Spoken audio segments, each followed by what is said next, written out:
And this first one for me is very interesting because Furia, I spoke about loud because I think you're going to learn an awful lot about both of them as this game goes on. Gabu being very aggressive here out towards this south side and gets the down to one and a second. That's a little bit too easy to start the game off. Yeah, Gabu's just absolutely safe, and Gabu can now become a nuisance himself, focusing on that backstab. There he goes. The focusing on the backstab towards Horse. That's exactly what he does. Brilliant stuff from Gabu. And he's here on the main stairs as well. Here we go on the swing, shotgun at the ready, and sure enough, he was watching off towards his left.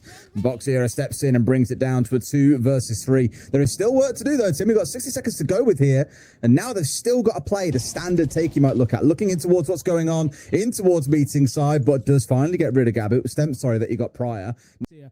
To basically not stack up and offer kind of a, you know, a 2 quick kill situation, but that was always the risk that you were going to take in the 2v2. If you lose one, you've then got a situation now where Diaz has to find both of these without any real challenge. Resets is going to manage to come in recently, so there's a little bit of a cool down now, not a cool down, a cool down on those calls, which I think a lot of people will be happy with. Early on to Romas that really they should have an answer to. And I get it, it's a bit like an ego swing in a way when we had Herds trying to round onto one. Toxic Babe canisters going off, that would finish either of these two off very, very quickly. We've still got Urge trying to work his way around underneath. He's just chasing that track at the minute as Diaz does get things going with a kill onto Gabu. Volps onto Live. I tell you what, Des, they might just get away with this. 4 versus 2. Loud are going to be kicking themselves if this does not go their way. Flashtra holding this long angle now, just shooting in through the sense. Here comes Stemp, gets one, but it's not enough. Volps makes it 3 in the round, and Furia have done... Making sure they lock it down with things like the gridlock. What they don't have is loads of utility for the execute itself. However, Damos doubles up for that, and to be fair, so does the KB. It's certainly not the end of the world, and finally they get the punish. He's done well there, Stemp, to be fair. He's wasted a lot of time, but now they're down to a 3 versus 5, and Furia looking full control here. Yeah, I think we're starting to see that difference between these two teams now, where Furia are punishing Loud for every small mistake, whereas Loud haven't done that in response. Herds manages to find Gabu. 5 versus 2. Resets half health as well. Big trouble for Loud coming up. 45 seconds left to go, and Furia can take their time here to build the pressure. There's a shield still on the board. There's still 3 Dockerby calls, by the way, that Live could be receiving. Won't need to, as Boxera manages to get that. But my worry is if you then lose that when you're in a 4 versus 5, you find that Furia is going to... As we see there, to join Diaz, I think he's just thinking about a plant position ultimately, but they are now in position. It's time to go, Des. I'm telling you, they're just going to explode, and it's going to be chaos. But let's go for it. In they go, off towards the left 2 swinging, 3 from the right hand side as well. 2 in front. Look, Tim, they've absolutely slaughtered them inside the space of 5 seconds after 2.5 minutes of crouch walking through the map. A refinement balancing patch last week. We will keep you abreast of any relevant changes. Oh, there we go. Stemp manages to get one, but Boxera walks around, manages to get a double, taking Stemp in a trade and Live as well. Loira on to Gabu. Resets is still alive. Flashtree manages to pick up Loira at 3 versus 2, but the plant is successful, and now it's time for Loud to fight back into it. Last time we were on this site, we saw the sense being brought along too, and I said back then, like, I want to watch Volps, I want to see what he does. He's really gone for the same idea with those sense gadgets, because I've just seen, even from this kind of position, them lose round after round still, and here we go. Like, I'm just like, you've got so much utility to sit behind. You've got smokes, you've got a mirror, a C4 with the warden. Like, just sit together, boys. You haven't got to peek and be aggressive, but it's what we're trying to do. And now Herds has found himself a second, again, live, swinging by himself, is paying the price. Now we may come up against something here and say, cool, there's a mirror. Maybe they can't move on through. They haven't got any breach charges. They can go. Created enough space to go in and grab the case, which Herds will do. Come on. It's too easy. It's too easy. Like, come on, man. I told you I couldn't get excited, and he might get an ace here as well. He's in for the last instant, but no. He gets the shutdown. 10 seconds to go. Can he hold on? They know exactly where he is, so, and they've got the diffuser. It's going down. Diaz has to do nothing but watch that angle, and Furia get a 5.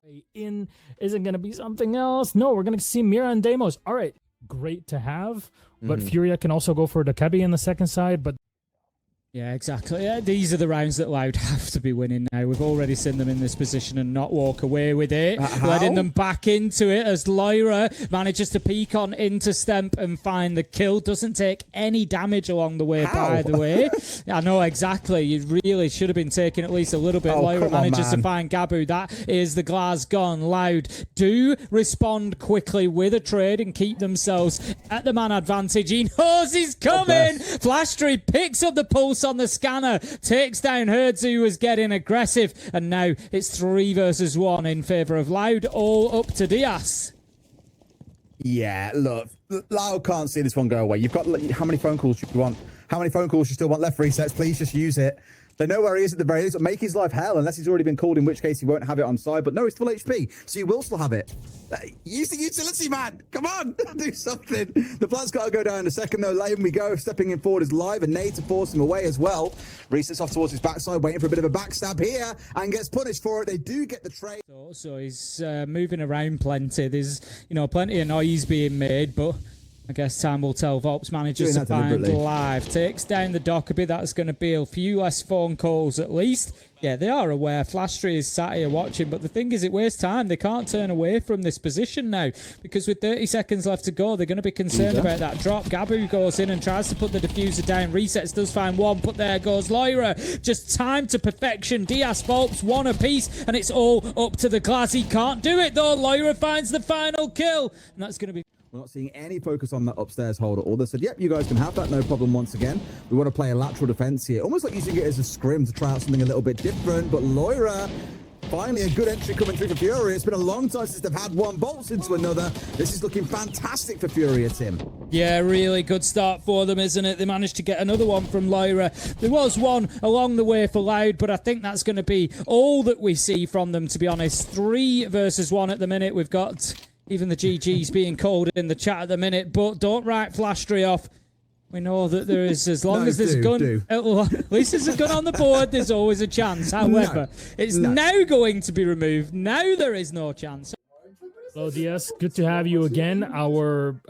I guess our co-host at this point, we've just been saying it. We're used to having you. You absolutely destroy in this play day.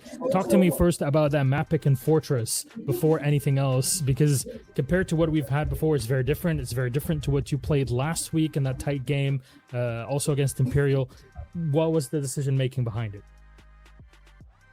So against Imperial, we kind of underestimated them, and our club was kind of weak. We didn't really practice that map the week before the game, so it was very, very hard. This week, we kind of knew that they were going to force us into Fortress. We lost it twice at the major. We looked kind of weak, and we also scrimmed them a couple times, and it was hard against them. So we just prepped the whole week, and we just played the game. And when we played the game as well today, we noticed that they were kind of shaky, so we just forced full clears, and they gave us a round basically. Yeah, I mean, congratulations. I mean, you guys looked like a completely different team from that match against Imperial. That being said, a lot of your guys' entries were backed by the fact of big individual pushes or split pushes, and then you would just get 1v1 after 1v1. Were you guys expecting them to give you guys 1v1s, not necessarily have much utility set up or trade set up for you? Or was that something that, like you said, they were shaky, so you just noticed it and just tried to take advantage of it? We kind of knew. They're a very like I said, they're not the brightest, so they give us a lot of 1v1s even in scrims. So that's why we forced like the full clears, because we knew that they were just gonna give us the rounds. And yeah, we just kept forcing that the whole game, and it worked. Right. Oh yeah, I mean, I think that was something that we ended up seeing today. I mean, talk to us a little, now that you've had a little bit more experience on Fortress, it's been around. I still feel like the map itself hasn't really been broken down at what the defaults are going to be, so to say. There's a lot more creativity that comes from it. From your perspective, has there been any change since it originally came out? Do you feel like it's a lot more stabilized in the map pool now? Yeah, I think it's pretty stable at this point. It's pretty simple. It's on attack, you can split the whole map or do like slow takes like we did. And on defense, there's a lot of like games you can play. You can use Bandits and Cade for like stepping back. You can play aggro. It's pretty default. Not default, but it's simple, I'd say. It's harder for apply attack, but with like all the operators, it's you can make it easier.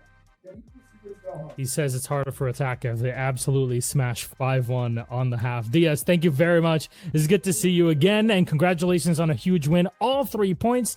Tomorrow we'll get to see you in yet another game against Black Dragons this time around. Anything you'd like to say before we say goodbye? No, that's it. Very good. Thank you very much, Diaz. See you tomorrow. Thank you. See you. At the end of the day, for Loud, you just want to be in the top 6, so it's not the worst situation to find yourself in. Loud's played a good amount of teams that are on the higher half of this, leaderboard at the moment, so they have an easier road to come. That being said, I mean, we interviewed him himself, but Brazil, what's the difference? Like, well, communication-wise, we're all speaking in Portuguese. It makes it easier. I got great teammates on here, so I'm able to shine harder in my own position, comfort position in here, and you can see it.